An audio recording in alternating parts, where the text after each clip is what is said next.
வணக்கம் சார். வணக்கம். எடப்பாடிக்கு செக், என்டிஏவில் விஜய். ஆஃபர் அமித்ஷா கொடுக்கும், ஆஃபர் தாவேகாவுக்கு. எப்படி இருக்கும் இந்த அரசியல்? இது மிகப்பெரிய பம்பர் பரிசு.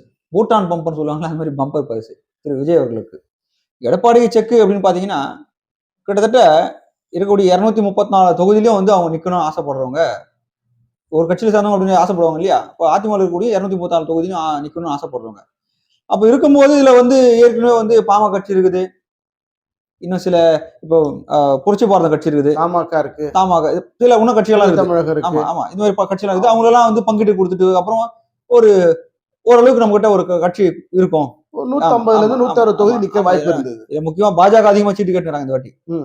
அதிகமா வேணும் சொல்லி கேட்டுறாங்க. இப்போ பாஜக சீட்டு இதெல்லாம் பங்கிட்டு கொடுத்தா ஓரளவுக்கு அவர்கிட்ட வந்து சீட்டு இருக்கும் வச்சுங்களேன். இப்போ தாவேகா வந்தா துணை முதல்வர் போஸ்ட் தான் அவங்களுக்கு கொடுக்க முடியும். ஏன்னா அவங்க ஏற்கனவே வந்து ஆட்சியில பங்கு அதிகாரத்துல போய் கேட்கறாங்க இல்லையா? இப்போ கிட்டத்தட்ட அவங்களுக்கு வந்து 40-50 சீட்டு கேட்பாங்க இன்னைக்கு தாவேகா. ஏன்னா எல்லாருக்கும் ஆசை இருக்குது. இப்ப தமிழகத்துல வந்து நம்ம வெற்றி கழகம் வந்து மிகப்பெரிய இருக்குது, தமிழகத்தை ஆள போறோம், அடுத்த வந்து முதலமைச்சர் நம்ம தான் அப்படின்னு ஆசைப்படுறாங்க இல்லையா? அப்ப முதலமைச்சர் ஆக முடியாது, எல்லாம் அந்த சூழ்நிலை இருக்குது. ஆனா துணை முதல்வர் ஆக முடியும். ஏன்னா இப்பதான் முதல் நிக்கிறாங்க, எலெக்ஷன் நிக்கிறாங்க இல்லையா? நிற்கும் போது வாக்கு வங்கி வந்து அவங்களால வந்து இது வரைக்கும் எவ்வளவு நம்ம கிட்ட பாக்கல, அவங்க அந்த விகிதாச்சாரத்தை வந்து நம்ம பார்க்கல, வாக்கு விகிதாச்சாரத்தை. கட்சியை வந்து கட்சி இருந்தவங்க வந்து தேர்தல் சந்திக்கலாம், ஆனா கட்சி தேர்தல் சந்திக்கல, அந்த சூழ்நிலை இருக்குது. அது அடிப்படையில் ஆனா இது வந்து இந்த ஆஃபரை வந்து திரு விஜய் அவர்கள் வந்து இதை பயன்படுத்தினா மிகப்பெரிய ஆஃபர்னு பார்த்தீங்கன்னா, அவருக்கு விஜய் அவர்களுக்கு பார்த்தீங்கன்னா பிஜேபிக்கும் ஆஃபர் தான் இது. இல்ல, அமித்ஷா வந்து ரொம்ப இறங்கி வந்து விஜய் விடக்கூடாது, தனியா விட்டோம்னா நமக்கும் வளர்ச்சி தமிழ்நாட்டில் இருக்காது, திமுக வீழ்த்த முடியாது, அப்ப விஜய் உள்ள கொண்டு வருவதற்கு ரொம்ப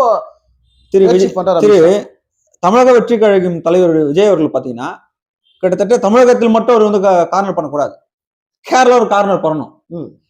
ஏன்னா அவர் வந்து ஃபேன்ஸ் அதிகம், ரசிகர் கூட்டம் ஆமா அதிகம். அதன் அடிப்படையில் கேரளாவில் இது வரைக்கும் பாத்தீங்கன்னா, அதாவது இடதுசாரி கட்சிகள் மட்டும் தான் ஆட்சி ஆனது, இது வரைக்கும் பிஜேபி ஆட்சி ஆனது கிடையாது கேரளால. அந்த அடிப்படையில இந்த முறை தமிழகத்தில் வந்து திரு விஜய் அவர்கள் வந்து என்டிஏ கூட்டணி வச்சாருன்னா கேரளாலையும் ஆட்சி அமைத்து வாய்ப்பு இருக்குது. அங்க ஒரு ஆஃபர் கிடைக்கும், மிகப்பெரிய ஆஃபர். அது லாட்டரி சீட்டு பேர் போனது கேரளா இல்லையா? அந்த இடத்துல ஒரு ஆஃபர் இருக்கு. ஏன்னா வாங்க எத்தனை பேர் இருக்கீங்க விஜயுடைய ரசிகர் கூட்டம் பாத்தீங்கன்னா ஏற்கனவே அவர் மேல கொஞ்சம் கேரளா கொஞ்சம் மன வருத்தத்தில் இருக்கிறாங்க. என்னடா நம்ம தலைவனை வந்து தலைமையில தூக்கி பேசணும், திடீர்னு வந்து தமிழக வெற்றி கழகம் வச்சாரு, நம்ம கேரளால இருக்கிறோமே, அப்போ ஒரு பொது பேர் அறிவிக்கலன்னு சொல்லிட்டு அவங்களுக்கு மன கஷ்டம். கேரளா வெற்றி கழகம் வந்துருமா? வைக்க வேண்டியதுதான் இல்லையா? இப்போ அது ஆமா இருக்குது இல்லையா? ரசிகர் கூட்டம் வந்து அப்போ ஒரு இந்தியா உலக நாடு முழுவதும் வந்து உங்ககிட்ட ரசிகர் கூட்டம் இருக்குதுன்னா, அப்போ பொதுவான ஒரு பேர் வைக்காம தமிழக வெற்றி கழகம் வச்சிட்டாரு. அப்போ தமிழக மக்களுக்கான மட்டும், அதனால கேரளா மக்கள் வந்து வருத்தத்தில் இருக்கிறாங்க.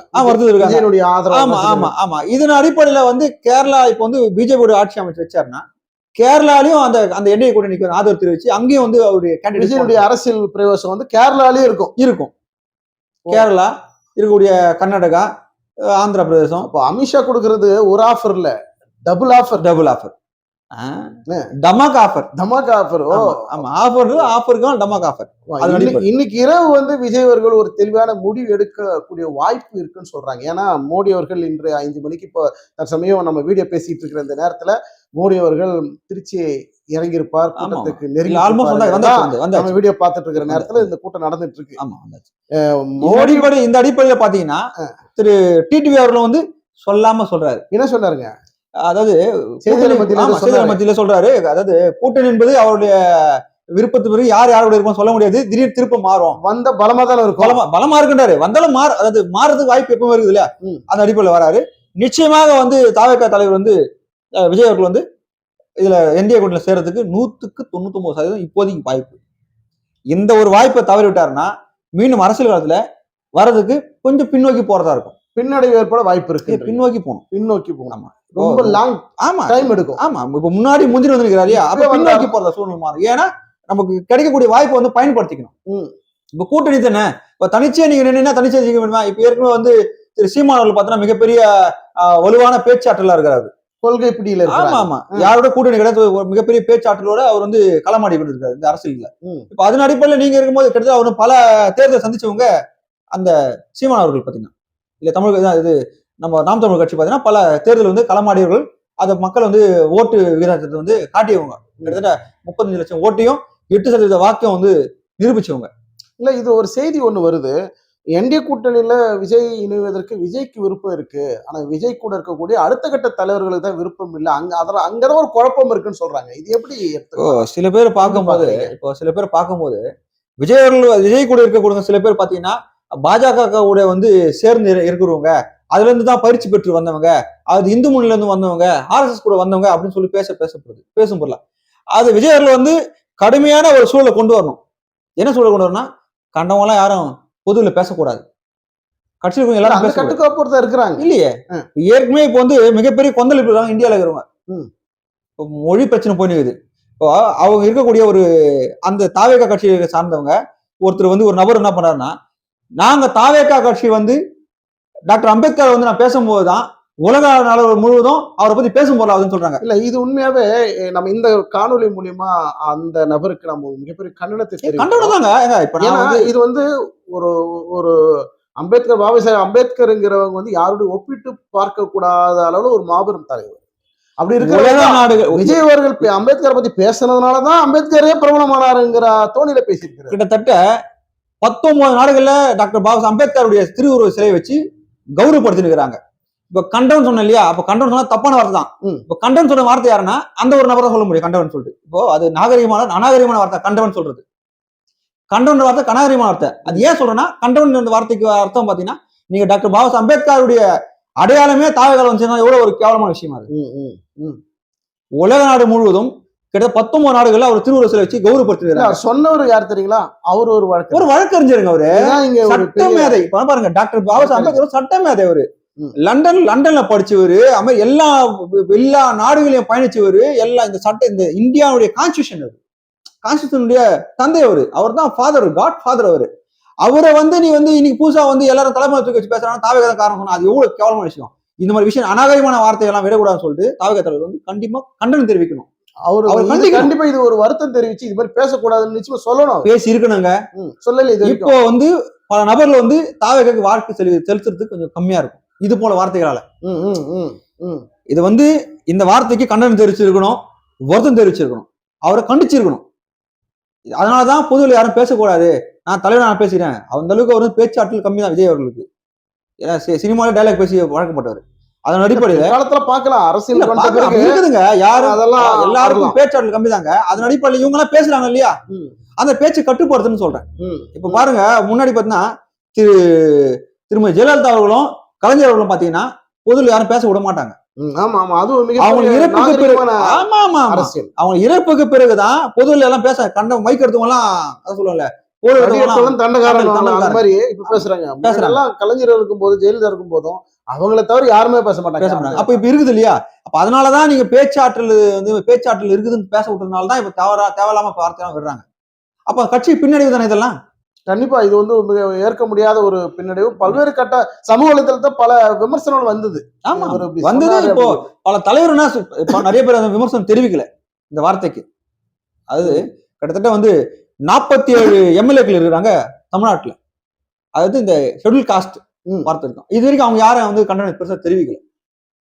ஏன் இது அவ்வளவு அவங்களுக்கு வருத்தமா தெரியலையா இது சொன்னது? இல்ல அதான் பெருசா பேசுபொருளா மாறலையா? என்ன எதனால? ஏன்னா அவங்க இப்ப இல்ல தேர்தல் நெருங்கிச்சு இந்த நேரத்துல எதுக்கு இன்னைக்கு ஏன் தெரிவிக்கல அப்படின்னு பாத்தீங்கன்னா, இந்த வார்த்தை இன்னைக்கு மட்டும் கண்ணு தெரியுதா பாபா அம்பேத்கர் உங்களுக்கு இதெல்லாம் தெரியலையா அப்படின்னு கேள்வி வந்துடும். இப்ப தாவேகாக்கு மிகப்பெரிய வலுவான வார்த்தையா இருக்குது, திமுக அதாவது அதிமுக மிகப்பெரிய வலுவான வார்த்தையா இருக்குது. அதே மாதிரி பாத்தீங்கன்னா என்டிஏ கூட்டணி வலுவான வார்த்தை. ஏன்னா டாக்டர் பாபா அம்பேத்கருடைய இறந்த தினத்தன்னைக்கு ஒரு சிலையை தொடங்குறாங்க, கலைஞர் சிலையை தொடங்குறாங்க. டாக்டர் பாபா அம்பேத்கர் அவர்களுக்கு எந்த மரியாதை செலுத்தல. இது வரலாறு தான். இது நான் சும்மா பொத்த போகல அடிச்சு போட்டு போறது கிடையாது. அன்னைக்கு வந்து விழுப்புரம் மாவட்டத்தில் ஒரு சிலை தொடங்குறாரு திரு உதயநிதி ஸ்டாலின் அவர்கள். அவங்க தாத்தாவோட சிலை தொடங்குறாரு. ஆனா டாக்டர் பாபா அம்பேத்கரோட சிலைக்கு எங்க பெருசா மாலை போடுறதா எங்க அவர் மரியாதை செலுத்தினா திமுக ஆட்சியில காணப்படலை. அப்ப இதெல்லாம் வந்து ஒரு அரசியல் போக்குல எடுக்கும் போது இப்ப இவங்களும் அதே மாநிலம் கொண்டு வராங்க. இப்ப தாவேகா கட்சியும் அப்படி ஸ்டாண்ட் இவங்களும் எடுக்கிறாங்களோ பாக்குறோம். ஆமா, ஏன்னா இப்போ அன்டச்சபிள் தானே. இப்போ இந்தியா முழுக்க அன்டச்சபிள் ஃபாலோ பண்றாங்க இல்லையா. இப்போ தமிழகம் முழுவதும் பார்த்தா எங்க பார்த்தாலும் அன்டச்சபிள் ஃபாலோ பண்றாங்க. எங்க பார்த்தாலும் திமுக சண்டை நடக்குதுன்னு சொல்லிட்டு திமுக ஆட்சியில் வந்து எல்லா இடத்துலயும் வந்து அன்டச்சபிள் ஃபாலோ பண்றாங்க. எங்க பார்த்தா வந்து தாத்தோட மக்களை அடிக்கிறாங்க ஒதுக்கிறான்னு சொன்னா, மக்களை அடிக்கிறது ஒரு பக்கம்னாலும் அந்த சட்டத்தை எழுதின டாக்டர் பாஸ் அம்பேத்கர் அடிச்ச மாதிரி தானே இருக்குது. நீ தான் தூக்கி பிடிச்ச மாதிரி வார்த்தை இருக்கு இல்லையா? இந்த விஷயம் வந்து விஜய் வந்து மேற்கொண்டு இதை வந்து சரி செய்வார்னு நம்பலாம். இப்போ விஜய், இப்போ நம்ம அடுத்த விஷயத்துக்கு வருவோம். விஜய் வந்து இப்போ வந்து என்டிஏ கூட்டணிக்குள்ள இணைவதற்கான வாய்ப்புகள் இருக்குன்னு சொல்றாங்க. நீங்க பாரத பிரதமர் நரேந்திர மோடி இன்றைக்கு இந்த கூட்டத்தை முடிச்சுட்டு டெல்லி போனதுக்கு பிறகு கூட, இல்ல இன்று இரவு கூட விஜய் ஒரு முடிவு எடுக்கிறதுக்கு வாய்ப்பு இருக்குன்னு சொல்றாங்க. இது சார், 100% என்டிஏ கூட்டணியில விஜய் அவர்கள் சேர்றாங்க. அது 1% அது இழுபறியா இருக்குது. அது எதுக்கு இழுபறி ஆகுதுன்னா, அந்த கூட்டணியில எனக்கு இந்த ஆட்சி பங்கு, அதிகாரத்தை பங்குன்னு இருக்குது. அதுல இருக்குது. எத்தனை சீட் எனக்கு கொடுக்க போறீங்க வந்து இத்தனை சீட்டுன்னு கொடுக்கறதுக்கு ஓகேன்ட்டாரு. அந்த முதல்வர் பதவி, துணை முதல்வர் பதவியும் அமைச்சர் பதவி இருக்குதுங்க. இது வரைக்கும் தமிழகம் இல்ல, தமிழகத்துல வந்து யாரும் ஆட்சியில பங்கு, அதிகார பங்கு கொடுத்தது இல்ல. இவங்க ஆட்சியில பங்கு, அதிகார பங்கு கேட்டாங்க. இப்ப ஆட்சியில பங்கு, அதிகார பங்குனா எனக்கு அமைச்சர் பதவி வேணும் இல்லையா? எனக்கு துணை முதல்வர் பதவி மட்டும் இன்னும் மட்டும் கொடுத்துருவீங்க. அப்ப அமைச்சர் பதவி தேவை இல்லையா? அதுல இழுப்பதில் இருக்குது. அது ஒரு டீலிங் இருக்கா? ஆமா, அந்த ஒரு டீலிங் இருக்குது. அப்படி இருக்குது. ஏன்னா விஜய் அவர்களுக்கு மிகப்பெரிய டமாக் ஆஃபர் இல்லையா? அப்போ கேரளா மிகப்பெரிய ஆஃபர் வந்து விஜய் அவர்களுக்கு இருக்குது. நிறைய ரசிகர் கூட்டு இருக்குது. இந்த அடிப்படையில தமிழ்நாட்டுல கூட்டணி வச்சா கேரளாலையும் விஜய்க்கு வாய்ப்பு இருக்குன்னு சொல்ல வரீங்க. மிகப்பெரிய அரசியல்ல பார்த்தா மிகப்பெரிய வளர்ச்சிக்கான வாய்ப்பு தாவேகா கட்சி இருக்குது. எனவே வந்து இதை மக்கள் மத்தியில் வச்சுட்டு ரொம்ப நன்றி சார். உங்களுடைய நேரத்திற்கு மிக்க நன்றி. நன்றி. வணக்கம்.